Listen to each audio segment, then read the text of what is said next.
ভাল মানুহৰ স্থান ক'ত, বেয়া মানুহৰ স্থান ক'ত, সেই বিষয়ে মই কোৱাৰ আগতে যোৱাকালি এটা ভিডিঅ' দিছিলোঁ।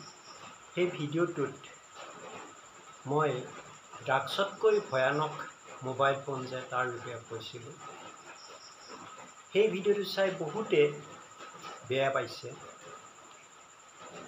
বেয়া পোৱাৰ কাৰণ হ'ল মই সত্য কথা কৈছিলোঁ। বহুতে মোৰ চেনেলৰ পৰা আনছাবস্ক্ৰাইব কৰি গুচি গৈছে। যিসকলে আনছাবস্ক্ৰাইব কৰি গুচি গৈছে সেইসকলক মই ক'ব বিচাৰিছোঁ, মই কি অসত্য কথা কৈছিলোঁ। সত্য কথা গ্ৰহণ কৰাটো কঠিন কাম। যদি মই কিবা অসত্য কৈছিলোঁ তেতিয়াহ'লে আনছাবস্ক্ৰাইব কৰাৰ আগতে কমেণ্টত জনাব লাগিছিল মই কি বেয়া কথা কৈছোঁ। যদি মই ভাল কথা কৈছোঁ এইটোও জনাব লাগিছিল।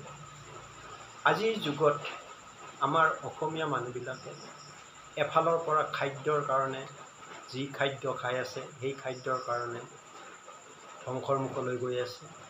দ্বিতীয়তে মোবাইল ফোনৰ দ্বাৰাও যে ধ্বংসৰ মুখলৈ গৈ আছে, সেইটো প্ৰতিহত কি ধৰণে কৰিব পাৰি তাৰ বিষয়ে আলোচনা কৰিবৰ বাবে মই ভিডিঅ'টো আগবঢ়াইছিলোঁ। তাতে বহুতে বেয়া পাইছে। কি বেয়া পাইছে কমেণ্টত জনাবা, আৰু যদি মই সত্য কথা কৈছোঁ সেইটোও কমেণ্টত জনাবা বুলি মই আশা থাকিল। এতিয়া মই ভাল মানুহ আৰু বেয়া মানুহ, মই যে আগমুহূৰ্তত ক'লোঁ সত্য কথা গ্ৰহণ কৰাটো অলপ কঠিন কাম। যিবিলাক ভাল মানুহ বা যিবিলাকে সদায় সত্যত চলে বা যিবিলাকে কেতিয়াও মিছা কথা নকয় বা আনক উপকাৰ কৰে, সেইবিলাক মানুহৰ সংগ বহুত কম। সেইবিলাক মানুহক বহুতে ভাল নাপায়। আপুনি যদি কাৰোবাক উপকাৰ কৰে সেই মানুহজন মই 100% গেৰেণ্টি দিব পাৰোঁ সেই মানুহজনে আপোনাক অপকাৰ কৰিব।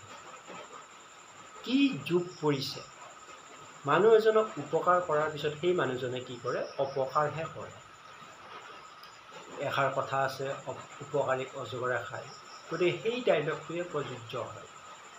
আৰু যিসকলে মিছা কথা কয়, আনৰ অপকাৰ কৰে, হিংসা কৰি ফুৰে, সেইজন মানুহক সকলোৱে ভাল পায় আৰু সেইজন মানুহৰ সংগও বহুত।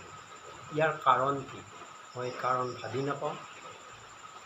এটা কথা, তুমি কোনোবা এজন মানুহক সঁচা কথা ক'লা আৰু এটা মিছা কথা ক'লা, তোমাৰ সঁচা কথাটো কেতিয়াও কি নকৰে, গ্ৰহণ নকৰে।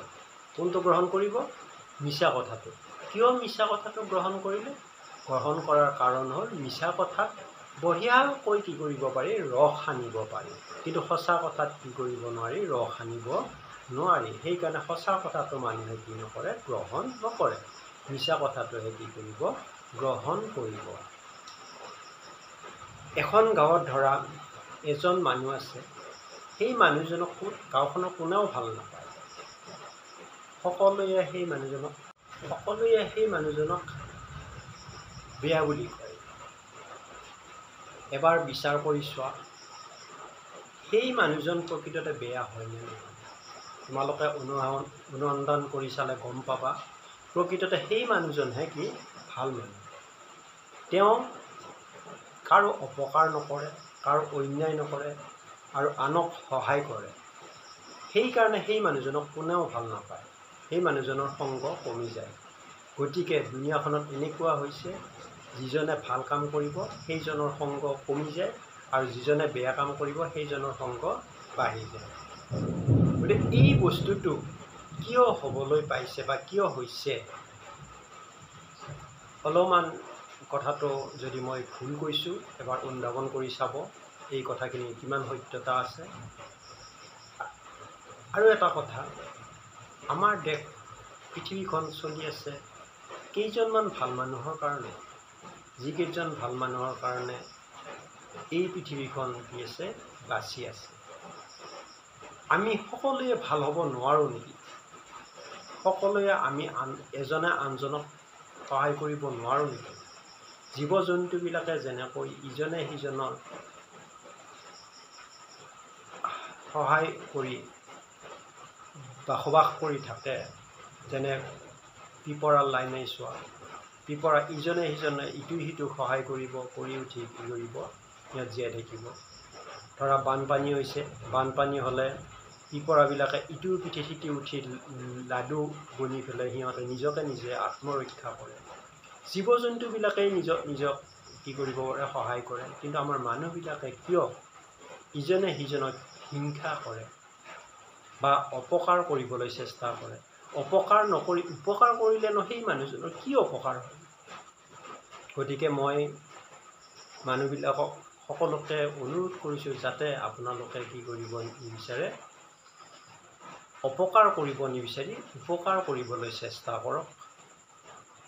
এইখিনি কৈয়ে মই আজি কি কৰিছোঁ, সামৰণি মাৰিছোঁ। ধন্যবাদ।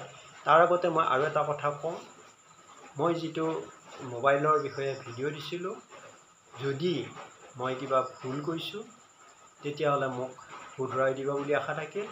আৰু মই আজি যিখিনি কথা ক'লোঁ এইখিনিও যদি কিবা ভুল ভ্ৰান্তি হৈছে শুধৰাই দিবা বুলি আশা ৰাখি মই ইমানতে কি কৰিছোঁ, সামৰণি মাৰিছোঁ।